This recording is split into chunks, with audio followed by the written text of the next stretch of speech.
You wanted the best. You've got the best podcast. The hottest podcast in the world. The Chris Voss Show, the preeminent podcast with guests so smart you may experience serious brain bleed. The CEOs, authors, thought leaders, visionaries, and motivators. Get ready. Strap yourself in. Keep your hands, arms, and legs inside the vehicle at all times, because you're about to go on a monster education roller coaster with your brain. Now, here's your host, Chris Voss. Hi, folks. Chris Voss here from thechrisvossshow.com. There you go, ladies and gentlemen. The Iron Lady, she makes it official when she shows up on the show, so we really appreciate her. Thanks so much for tuning in. As always, it's right before the holidays. I'm not sure if you'll hear this because usually it takes a good 90 days for most people to hear our podcasts and flush them out, or any podcast. But I'll let you know, this is the last show we do before Christmas 2023. Those of you watching 10 years from now on YouTube are like, what's he talking about? Merry Christmas, everyone. Happy holidays, whatever your thing is. I hope you have a happy enjoyment one. So there you go. So if you catch this podcast before Christmas is our last one, there you go. Best wishes. And as always, refer the show to your family, friends, and relatives, because if you want to have the best holiday discussions with people around the table, make your family better. Refer them to goodreads.com/Chris Voss, youtube.com/Chris Voss, linkedin.com/Chris Voss, Chris Voss one in the tickety-tockety, Chris Voss newsletter on LinkedIn, and the big 130,000 group over there. We have an amazing gentleman on the show today. He's going to be talking to us about what he does and how he does it. Taniela Fia joins us on the show. Do I have that right, Taniela? Yep, you got it. There you go. I learn stuff every day. That's why we do the show. He's going to be talking to us about some of the achievements he's done in his life and sharing with you some of the journeys that he's been on to make stuff happen. He's a $2 million contractor and business coach. He built a $1 million concrete company in 1 year that started with $300. He has 280,000 followers across all social media platforms in 2 years of starting social media. He's big on TikTok, Instagram, YouTube, you name it. And now he does coaching for contractors to help them build their own 7-figure construction company and personal brand. And welcome to the show. How are you, sir? Oh, we're doing fabulous. And you got the intro down. I do. We've done a couple shows on here. So welcome to the show. Give us the .com. So where can people find you up on the internet and look you up? Yeah, so everything is really just off my social media. What kind of wows a lot of people is I don't even have a website for any of my businesses. Everything. So like the concrete business, it does about 2 million a year. It's all just from Facebook and Instagram. I never understood how to get websites and all that going. So I was just like, I know how to use Facebook. I'll just push that. There you go. Give us a 30,000 overview of what you do and how you do it. Yeah. So I started a concrete business back in 2021. I scaled it quickly. That was always my end goal, was like to hit $1 million in total revenue that first year, just because I always thought that was going to be an awesome headline to have. And then when I started building my social media, it was just a lot easier to tag that along. And then as the company grew, I was pretty transparent about a lot of the mistakes I was making. And so that's kind of how social media started. And tons of people just started following me, asking questions, things like that. I was just kind of learning from there. There you go. So you built this sort of business. What tell us a little bit about your journey. What got you down the road and what got you into this? And then, of course, why did you start? You built the business. My first company at 18 was a subcontracting business. So I know what it's like to work in the trades, and you build a business and you can make some really great money. And in fact, I think the money will just get better. We'll talk about that here as we go on. But tell us about your life journey. How did you get into it? And then, of course, why did you start sharing it?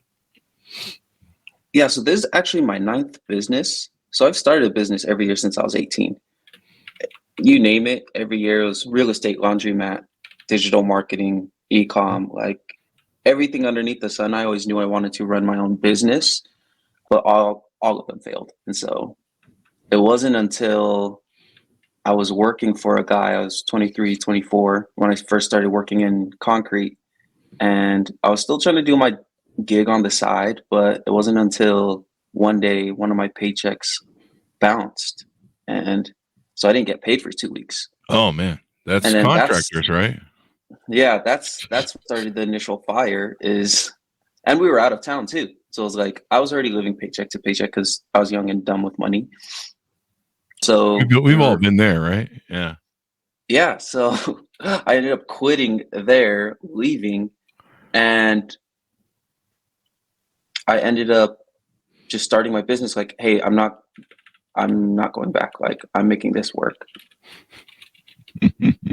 That's the way to do it. I mean, that's I got fired from my job. In McDonald's? I wrote about this in my book, Beacons of Leadership, and I got fired from McDonald's, and I learned the subcontracting stucco business when I was a kid from just helping my dad, and he'd left the business, but all the tools and shovels and cement and crap, and well, I had to go buy new cement, but all the mixers and shit were in his backyard, and he's like, you just go get the stuff out of the backyard and go do what I taught you when you were a kid. My mom would like take the kids out of the house for the summer and go to take them to work.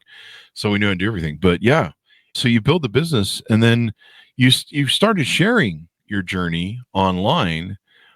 Tell us a little bit more about the proponent that started that and why you felt like that was important to do. I noticed a lot of contractors, well, not just contractors, a lot of entrepreneurs in general, the biggest ones that had personal brands, if they had a personal brand, it was so much easier for them in business. And so I always looked at like The Rock. He doesn't know anything about the tequila business, but he starts a tequila brand, instantly billionaire. Same with McGregor, Kylie Jenner, like you name it. If you have such a big following, you could do anything and you'll sell out. And so that was always my big push, is like, cool, if I don't want to do concrete forever, if I have a big enough brand, if I have 1 million followers, like I could sell t-shirts and make a couple 100,000 or 1 million. You know what I mean? And that's kind of like where the big brand kind of came from. And that's why I was going all in on it. So tell us what you do on I'm looking over your Instagram and your TikTok channels. You've got 103,000 followers on Instagram, or I'm sorry, on TikTok, 83. Oh, you're almost 100,000 on Instagram at 80,000. What do you talk about there? And what are you trying to do? You got over 4.1 million likes. We should definitely, like that. That's no easy feat. And the thing I hated about business was no one was transparent about their numbers. And so everything, how I profit, how I price jobs, how I market, how I land jobs, how I hire guys, everything is full out in the open because it's all stuff I wish I knew in the beginning. And that's kind of why it just blew up, because no one else was doing that. And then I was also transparent about the money I lost, because although we did hit $1 million in revenue, I didn't know what I was doing. So I actually went into debt and into the negative. So by second, third year in, this time last year, I was negative 500 grand. So I was transparent about it, and no one else will share stuff like that. And so I started sharing, okay, this is how I'm getting out of the debt. And then now I just get 100 DMs a day from guys like, man, I'm in a similar situation. Not that bad, but hey, it's helped me out a lot. I'm 5 grand in debt. So it's like, if you can keep going at 500 grand in debt, like I can figure mine out. Yeah, there you go. I mean, this is the beauty of stories and lessons that we teach each other in life. And one of the reasons we do the show is that, I always say stories are the owner's manual to life. And by helping other people realize they're not alone, by sharing our stories, by sharing our inspirations, we not only help others, but sometimes they help us. They go, hey man, here's a better way to do whatever it is. And you're in the trades business, and we've had a lot of people on. I think there was one guy who was on the show. He wrote a book called Blue Collar Millionaire, and he not only has become a multimillionaire building blue collar businesses, he's helped other people build blue collar business to become millionaires. And it's an correct me if I'm wrong, but it seems like it's a really oft overlooked trade, especially with Gen Z and maybe millennials. All I hear from Gen Z is, I want to be a TikTok star. Like, yeah, I don't think that's a real job, and I don't think it's going to last you a long time. I used to be a YouTube star, and we've seen where that paycheck went. I wasn't that big of a star, but we made a lot of money back in the day, which is interesting because we have more videos now than ever before. But talk to us a little bit about that and how it's an overlooked trade as to, not only the income you can make, but the value that it provides society. Yeah, I think, I'm not sure exactly what the stat was, but it was something like for every 7 guys that retire in construction, like 1 replaces with my generation. And so it's like there's just going to be a huge lack of contractors coming into the future. So like supply and demand. If you're going into construction, you can start charging more as the population isn't shrinking, but there's less competition in the field. So pretty soon we'll charge even more, double our rates. So I think it's great if guys go into it. And I think some people are worried like, oh, AI is going to take over. I think trades is going to be like the last thing AI takes over. So if you're worried about that, like, be valuable to the economy that way. Build stuff with your hands. I mean, you guys in blue collar do the thing that keeps the world running. I hear all these people are like, oh yeah, we're doing this, and the world can't survive without us. No, the world can't survive without trades. Without the guys who do construction, lay the foundations, keep the internet running. People are like, yeah, I work in telecom, so I keep the world running. No, it's the guy who goes down in the sewers or climbs up on the towers, who's keeping the internet running, who's making sure those wires that run underneath the city or through the telephone poles or wherever. You can't have nice homes and nice office buildings for white collar people without blue collar people building them. And we live in a world now where, and this is I've cited this a few times on the show, we have so many boomers that came from the blue collar trade industry. They're retiring. That one of the problems we have now, and they've retired early because of COVID, one of the problems we have now is we have an employment base where there's more jobs than there are people to be hired. So that's why we've seen, the demand and scale for stuff. But specialized workers, whether blue collar or white collar, are going to be even more in demand and be paid more than probably ever before, because out of the generation that's retiring, for every 7 tradesmen, people that are, they're experts in their trade, they have a lifetime of, journeyman sort of experience, they are being replaced with 1 new novice person in trades. So you have 7 people in, say, high-end construction or pick your trade in blue collar, they are exiting and we're losing 7-1, and we're not even getting the 1 replaced with somebody who's really good. So this is a big deal. It's a giant sucking sound. Whether you're in the medical field as a hospital nurse, all those sort of things, whether you're in blue collar, all these different trades that are seen as the foundation for this thing.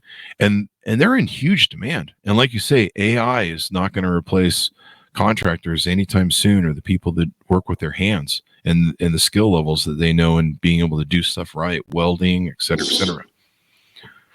So as these folks are more rarer than they're going to become like gold even more, and it's going to get expensive to pay as well. And I think most people in these sort of businesses already are earning exemplary amounts of money.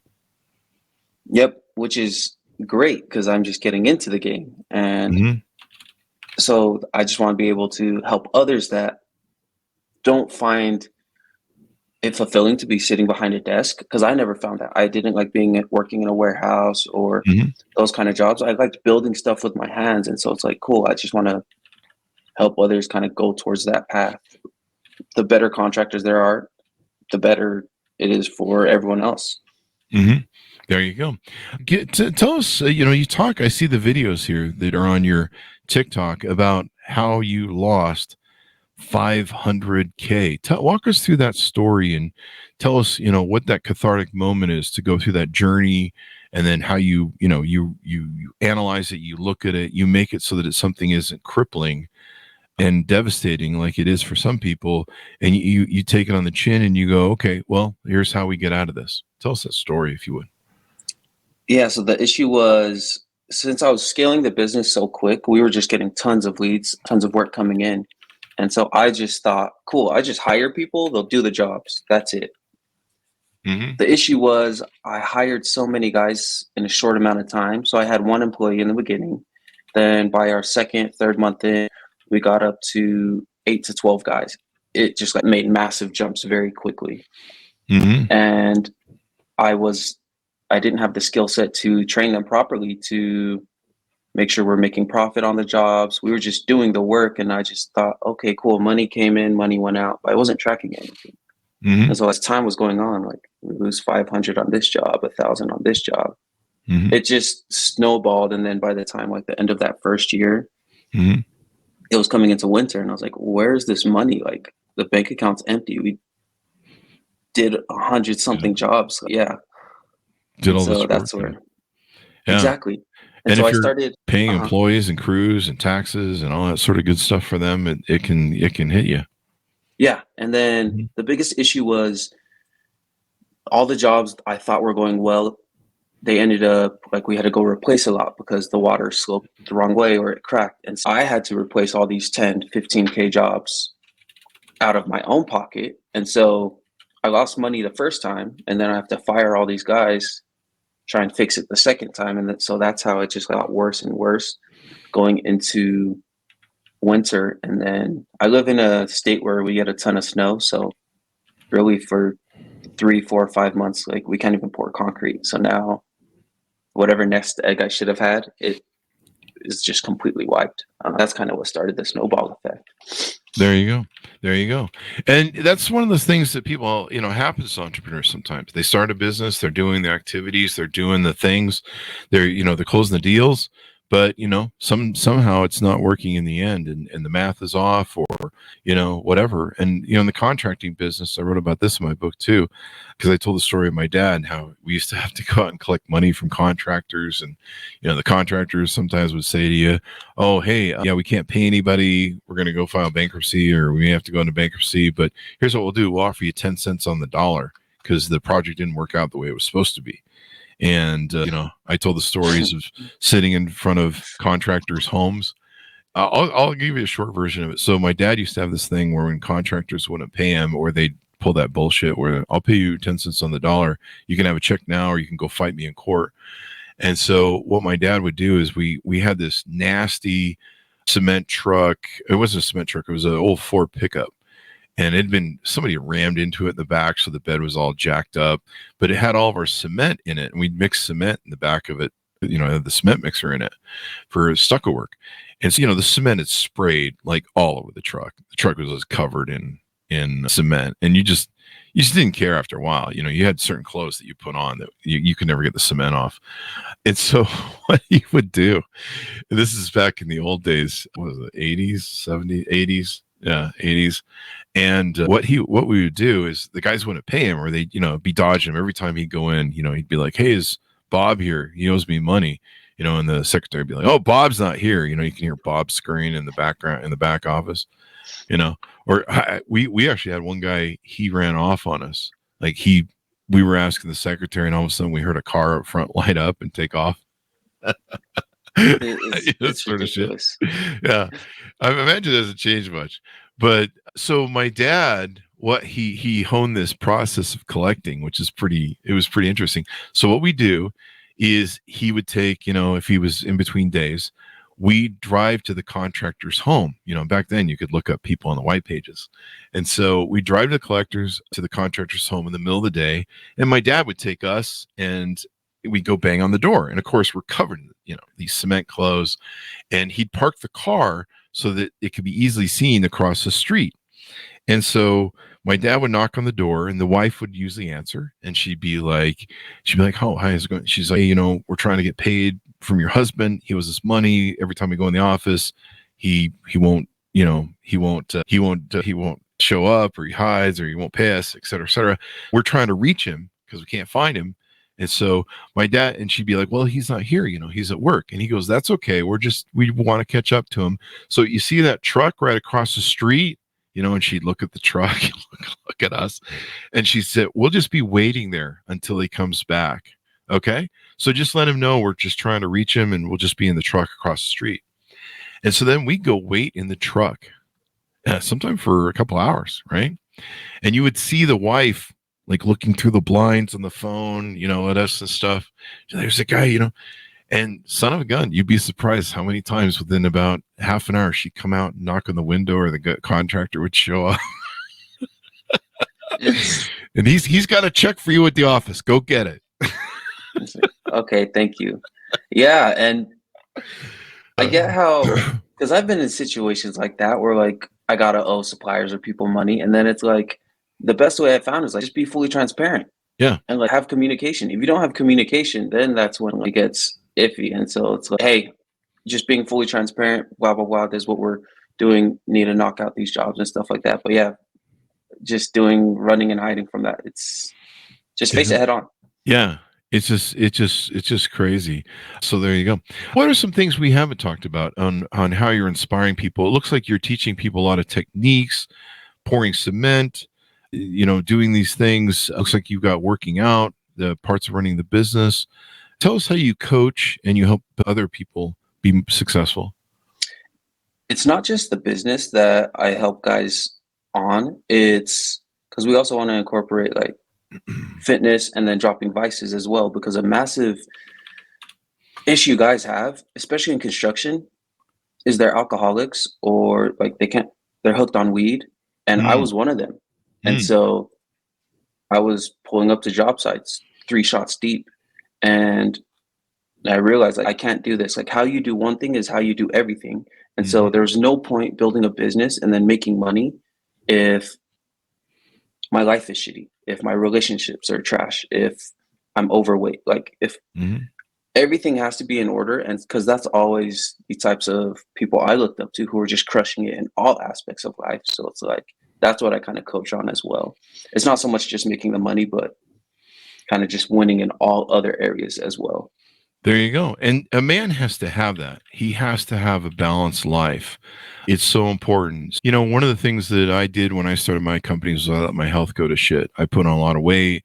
I was eating badly, because you're eating on the run, starting a company. You're just like, well, I'll take care of this health thing later. I was putting on weight, doing all the horrible things. And the problem is it doesn't give you a good life balance, right? Exactly. Like you see it all the time. You see these guys that are multimillionaires, but they jump off bridges because they have other demons they're not fighting, or there's no point winning the money game if you lose in everything else. And so it's like, get in shape, be mentally strong, financially stable. Like it all works out together. Definitely. It makes all the difference in the world. And, I've learned now, I go to the gym, and the balance that it brings you, the quality of life that it gives you, especially as a man, because we're designed to be muscular, upper body strength. We're biologically designed to be hunters and fighters and everything else. And so going and working your muscles is like so important as a man. It's great for your testosterone as well. And it's, health helps, your physical health helps lead to a healthy mindset. It keeps your brain sharp and focused, cleans out the fog, and then back and forth, you go. And it's so important that entrepreneurs, especially because we're just like 12, 16 hours. Yeah. 12, 16-hour days. And you're just kind of like, hey, I know I'm sacrificing my time and my life for the future. You're kind of, that there's something coming. So you're trying to do some trade-off and sweat equity and work. But if you don't take care of yourself, especially in your trade, because you are the product, you can, unless you own like a company or something, if you're the guy who's brings in the paycheck every month, you are the product. And if the product gets damaged and can't do its work, you're screwed. And so that's why it's really important that, people take care of themselves and have a balanced lifestyle. Yeah, no, exactly. 100%. And then that also kind of stemmed into the vices part. Cause it used to be terrible. Like I used to bring all the beers to the job sites. Cause I was like popping 6, 7, 8 shots a day. It was the amount of stress I had in such a short amount of time. That's what I used to blame why I started drinking. Because I have no wife, I have no kids, and so I never really had like bills I have to make sure are exactly paid. Like, cool, if I go homeless, like I could bum it out. But when I hired 12 guys, like they all have families, and so that's what people don't realize is the stress of having employees. It's like there's all these other families that are relying on me to get work, and that's what started it all out. Yeah, when you're the guy. When you're the guy, it's a whole different thing. You realize that it's just not about you anymore. It's about the people who rely on you and the people who make a living off you. And, and it's tough. I did the same thing with drinking with my companies. And back in the day, I never had a problem, but I did abuse it. But for early on, it was sugar. It was a fuel. So I could get tired and, like you said, 12 to 16-hour days. And you're like, hey, I need to finish this project or this paperwork or, this business proposal or whatever you're doing. But man, I'm tired, man. And so I can hit a shot of vodka and it turns the sugar in my system. And I'm like, yeah, baby, I can go, I'm relaxed, kind of the tension's worn off and I can work longer. And so it was kind of like I had this con in my head that I'm relaxed so I can work harder. But then I wasn't seeing how it was affecting my sleeping and chemically everything else. And when you're young, you can kind of get away with it. But then you kind of at a point where you're like, your body goes, we're not doing this with you anymore. And then you're dependent on it. And then it's all negatives. Yeah. Yeah. So it's great that you're teaching people life balance. How do they onboard with you? What websites do they go to? Do you have any packages that you offer? Do you do one-on-one, group, et cetera, et cetera?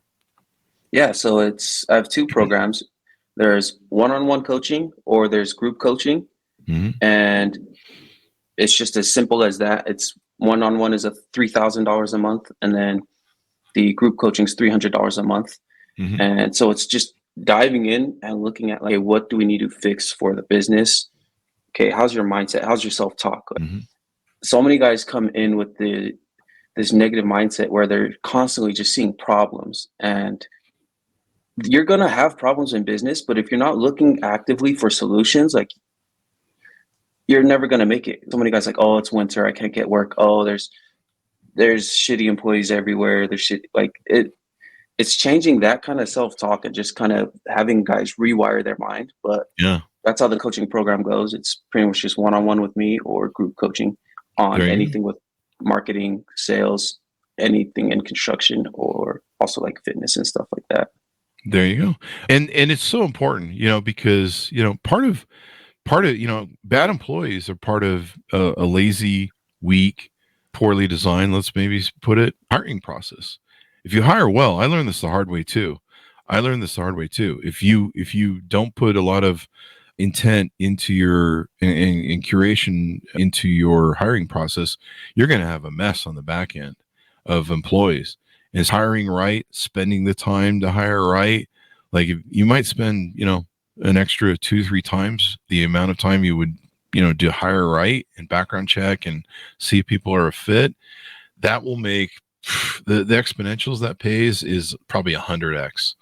It makes all the difference because you hire problem people, they're hard to get rid of, and they're going to be problems when you do get rid of them usually, and it just makes all the difference. And so the qualities and techniques of entrepreneurism don't seem to change, whether it's blue collar, white collar, or whatever you want to call it. Starting a company is pretty much, and building a company is the same muscle of leadership, really, when it comes down to it, I think.